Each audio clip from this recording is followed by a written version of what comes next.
When determining if a sex addiction is present, we're very careful with this process. One of the assessment tools we look at is looking at the 10 criteria that are for addiction, and this goes for every addiction. So we take this 10 criteria and we apply it to sexual behavior. The first one we look at is loss of control.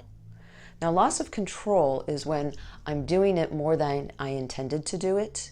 I feel unmanageable with it. It's taken over.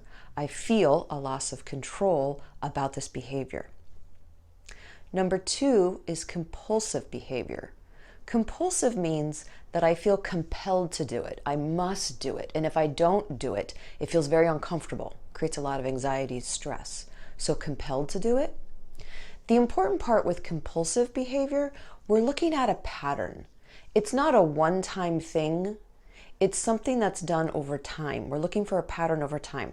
Now, the other part about compulsive is there could be an on-off pattern with this behavior. So I did it for a while, stopped for a while, did it for a while, stopped for a while. We would say that still qualifies as a compulsive behavior because the person keeps returning to it. The third criteria we look at is failed efforts to stop. This means I've tried to stop and I've been unsuccessful. Some people will be able to connect with this where if I don't do this behavior, I will reward myself. I'll get this cool thing.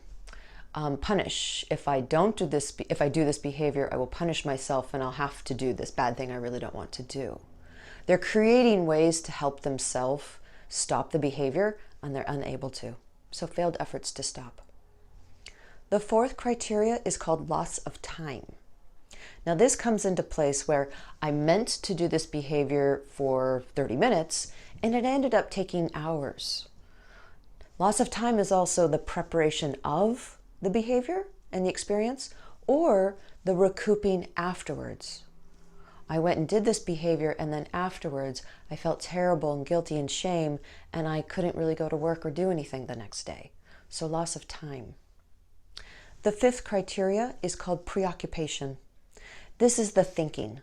This is the thinking, can't get it out of my thoughts, thinking about it beforehand, anticipating, thinking about it afterwards, fantasizing. So preoccupation. The sixth criteria we have is inability to fulfill obligations because of the sexual behavior. I was supposed to be doing a work project, but I wasn't.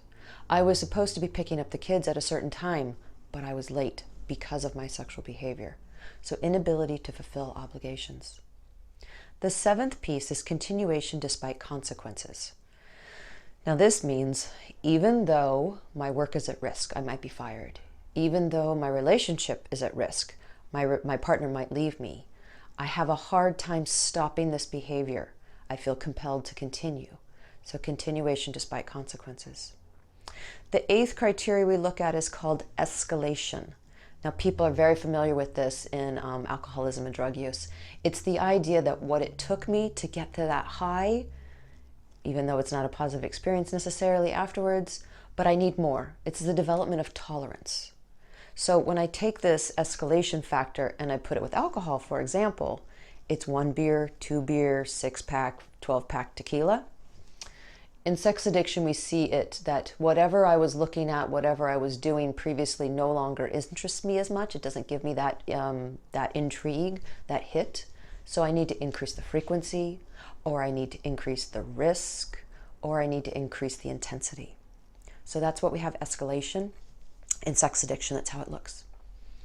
The ninth criteria is losses. And this is losses in general. I've lost my family, I've lost my job, I've lost my neighborhood because I had to move. Losses in general because of the sexual behavior. And the last one we talk about is withdrawal. And so this is the experience in sex addiction where someone feels very physically or emotionally uncomfortable because they're not doing their sexual behavior. They go through a period of being irritable, angry, grumpy, lots of kind of experiences, but they experience this because they're not doing their sexual behavior. So those are the 10 criteria we look at when determining if a sex addiction is appropriate. We also talk about other scales that we look at, but this is one of the main ones for all addictions. We really wanted you to understand it's not about are you doing a behavior, it's about do you have these cluster of criteria that are going along with the behavior.